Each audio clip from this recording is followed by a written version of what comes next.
اعوذ باللہ من الشیطان الرجیم بسم اللہ الرحمن الرحیم وَإِذْ فَرَقْنَا بِكُمُ الْبَحْرَ فَأَنْجَيْنَاكُمْ وَأَغْرَقْنَا آلَ فِرْعَوْنَ وَأَنْتُمْ تَنْظُرُونَ وَإِذْ وَاعَدْنَا مُوسَىٰ 40 لَيْلَةً ثُمَّ اتَّخَذْتُمُ الْعِجْلَ مِنْ بَعْدِهِ وَأَنْتُمْ ظَالِمُونَ ثم عفونا عنكم من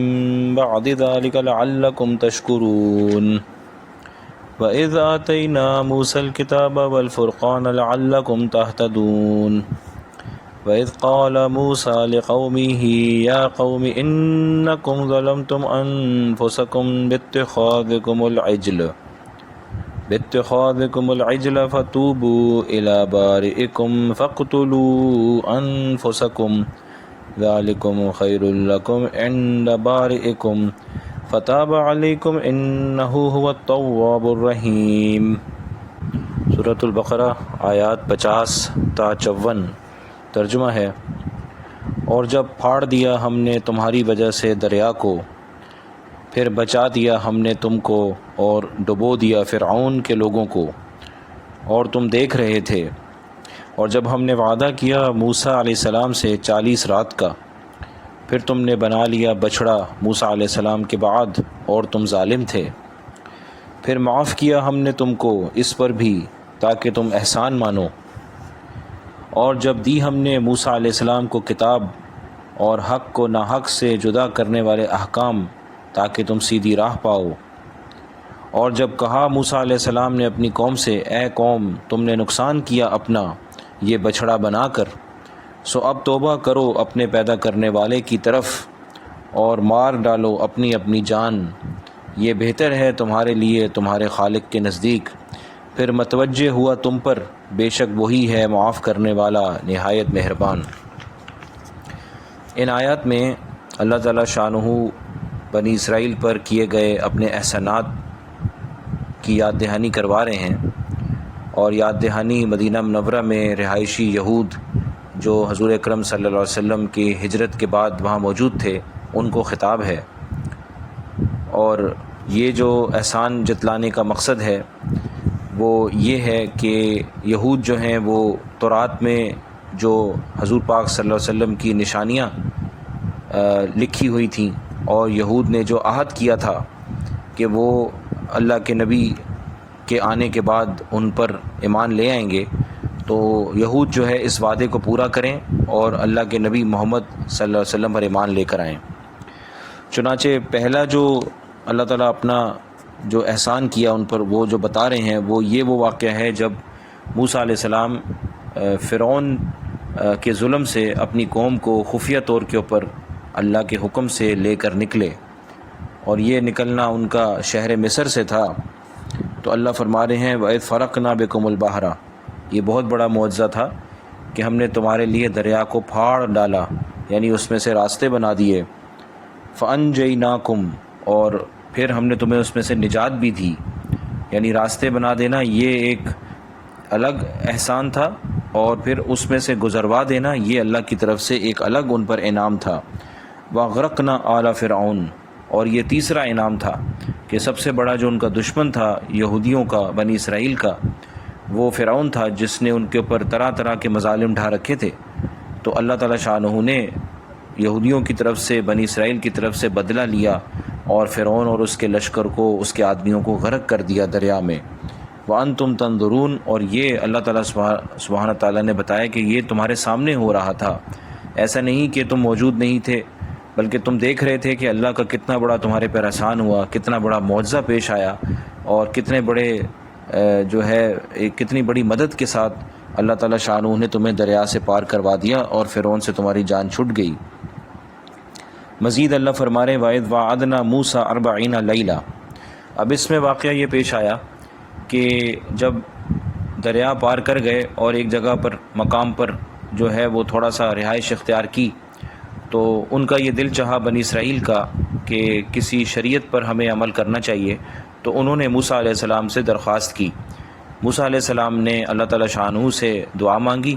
اور اللہ تعالیٰ شانہ نے یہ حکم فرمایا کہ آپ 30 دن روزہ رکھیں، اور 30 دن کے بعد جب موسیٰ علیہ السلام نے افطار کر لی تو اللہ تعالیٰ شانہ نے ان کو مزید 10 دن روزہ رکھنے کے لیے حکم کیا۔ ان سب چیزوں کی تفصیلات بعد میں آئیں گی، لہٰذا یہاں لکھا ہوا ہے وَإِذْ وَعَدْنَا مُوسَىٰ 40 لَيْلَةً، کہ جب ہم نے وعدہ کیا موسیٰ علیہ السلام سے 40 رات کا، تو یہ دن اور رات یعنی 40 دن کا روزہ موسیٰ علیہ السلام نے رکھا تورات کو حاصل کرنے کے لیے۔ تو پھر اللہ تعالیٰ فرما رہے ہیں کہ اتنے بڑے تمہارے پہ میں نے کرم کیے اور اتنا بڑا تمہیں معجزہ دکھایا، لیکن اس کے بعد ثُمَّ اتَّخَذْتُمُ الْعِجْلَ، تم نے جو ہے بچھڑا بنا لیا اور اس کو معبود بنا لیا،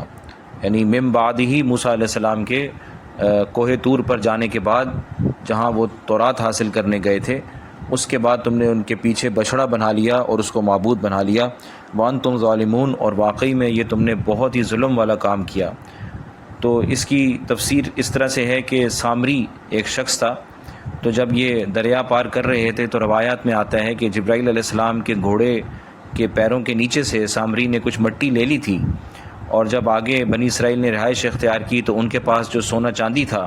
اس کو لے کر ایک بچھڑا کی شکل بنا کر اس میں وہ مٹی ڈال دی،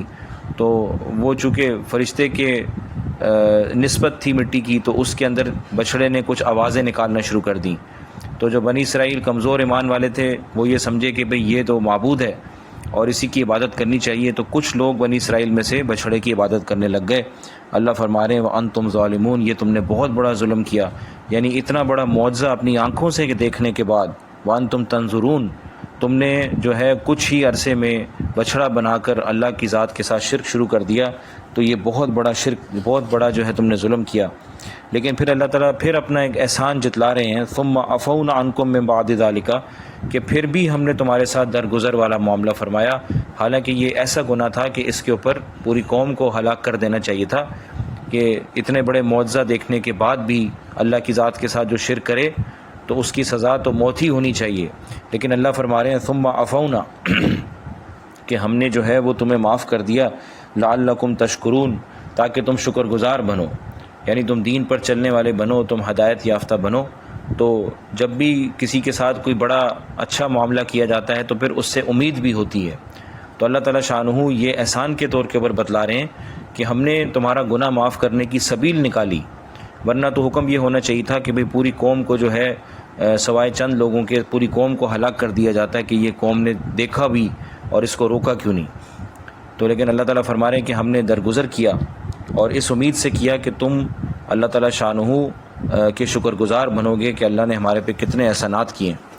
اس کے بعد مزید اللہ تعالیٰ فرما رہے ہیں وَإِذْ آتَيْنَا مُوسَى الْكِتَابَ وَالْفُرْقَانَ لَعَلَّكُمْ تَهْتَدُونَ۔ تو پھر اب یہ واقعہ پیش آیا کہ جب موسیٰ علیہ السلام کوہ طور سے تشریف لائے واپس اپنی تورات کو لے کر،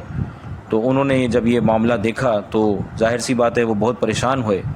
اور ہارون علیہ السلام جو ان کے بھائی تھے جن کو وہ نائب بنا کر گئے تھے، ان سے سوال جواب کا سلسلہ ہوا۔ تو پھر انہوں نے اپنی قوم کو یہ تورات کے بارے میں بتایا کہ بھئی یہ اللہ تعالیٰ نے تمہیں کتاب دی ہے اور یہ اللہ تعالیٰ کی طرف سے بہت بڑا انعام ہے۔ تو معلوم یہ ہوا کہ جب اللہ کی طرف سے کوئی ہدایت آتی ہے تو وہ اللہ کی طرف سے رحمت ہوتی ہے، بلکہ اللہ کی طرف سے ایک احسان ہوتا ہے۔ تو جو لوگ دین کو بوجھ سمجھتے ہیں، یہ ان کے لیے سبق ہے کہ دین بوجھ نہیں ہوتا، دین ہمیشہ خصلت اور فطرت کے مطابق ہوتا ہے، اور دین آسان ہوتا ہے۔ اور فرقان کا مطلب یہ ہے کہ حق اور باطل کے درمیان فرق کرنے والی۔ تو اللہ تعالیٰ شانہ نے جو دین ہمیں بھیجا ہے اس کا مقصد بھی یہی ہے کہ دین یہ بتا دیتا ہے کہ اچھا کیا ہے برا کیا ہے۔ تو قرآن مجید کا نام بھی اسی حوالے سے فرقان ہے، لعلکم تہتدون، کہ اس میں بھی امید ہے کہ تم ہدایت پکڑ جاؤ گے، تاکہ تم ہدایت پکڑو۔ تو اللہ تعالیٰ بھی احسان بتا رہے ہیں اپنا کہ بھئی میں نے آپ کو یہ کتاب دی ہے تاکہ آپ کو ہدایت ملے، تاکہ قیامت میں تم یہ نہ کہہ سکو کہ میں کس طرح ہدایت پاتا جنت کی، کہ میرے پاس تو کوئی رہنمائی نہیں تھی۔ آگے مزید اللہ تعالیٰ فرما رہے ہیں وَإِذْ قَالَ مُوسَىٰ لِقَوْمِهِ يَا قَوْمِ إِنَّكُمْ ظَلَمْتُمْ أَنفُسَكُمْ۔ تو یہاں پر پھر بچھڑے والی بات آ گئی کہ موسیٰ علیہ السلام نے پھر اپنی قوم سے یہ کہا کہ اے میری قوم، یہ بچھڑا بنا کر باتخاذکم العجل، یہ عجل کہتے ہیں بچھڑے کو، یہ بچھڑا بنا کر تم نے اپنے جانوں پر بہت ظلم کر ڈالا ہے، یعنی اپنے اوپر تم نے اللہ کے عذاب کو جو ہے وہ فرض کر دیا ہے، اتنا بڑا تم نے جرم کیا ہے۔ فتوبوا الی بارئکم، تو یہ پچھلی آیت میں جو اللہ نے فرمایا کہ بھئی ہم نے ثم عفونا عنکم، ہم نے درگزر کیا تمہارے ساتھ، تو درگزر کرنے کا راستہ یہ بتایا فَاقْتُلُوا أَنفُسَكُمْ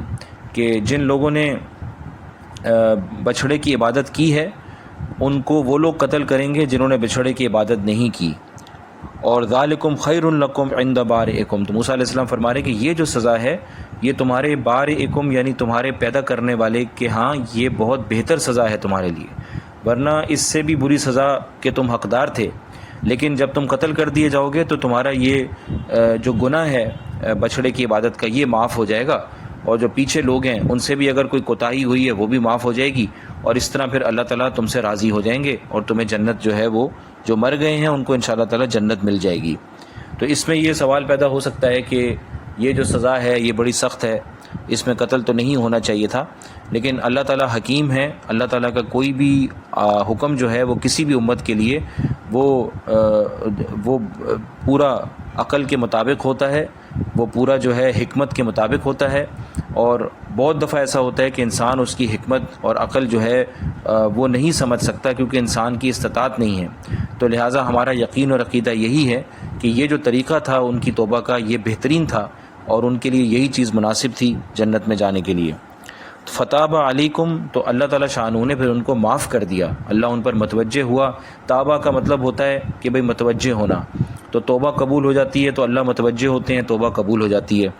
انہ هو التواب الرحیم، بے شک اللہ سبحانہ تعالیٰ بہت زیادہ توبہ قبول کرنے والے ہیں۔ یعنی تواب کا مطلب یہ ہے کہ یہ نہیں کہ ایک دفعہ زندگی میں بس اللہ تعالیٰ توبہ قبول کر لیں گے، بلکہ جب بھی انسان گناہ کر کے واپس آئے گا، جیسا کہ احادیث میں بھی اس کی وضاحت ہے کہ جتنے بھی گناہ کر لو اور پھر توبہ جو کرو گے تو پھر اللہ تعالیٰ اس توبہ کو قبول کریں گے، شرط یہ ہے کہ سچے دل سے توبہ کی شرائط کے ساتھ توبہ کی جائے۔ اور رحیم ہے کہ اللہ تعالیٰ جو ہے نا وہ اپنے بندوں پر بہت زیادہ رحمت کرنے والا ہے، وہ اللہ تعالیٰ ان کو عذاب نہیں دینا چاہتا، اللہ تعالیٰ تو ان کے ساتھ بھلائی والا معاملہ کرنا چاہتا ہے۔ واللہ عالم بالصواب۔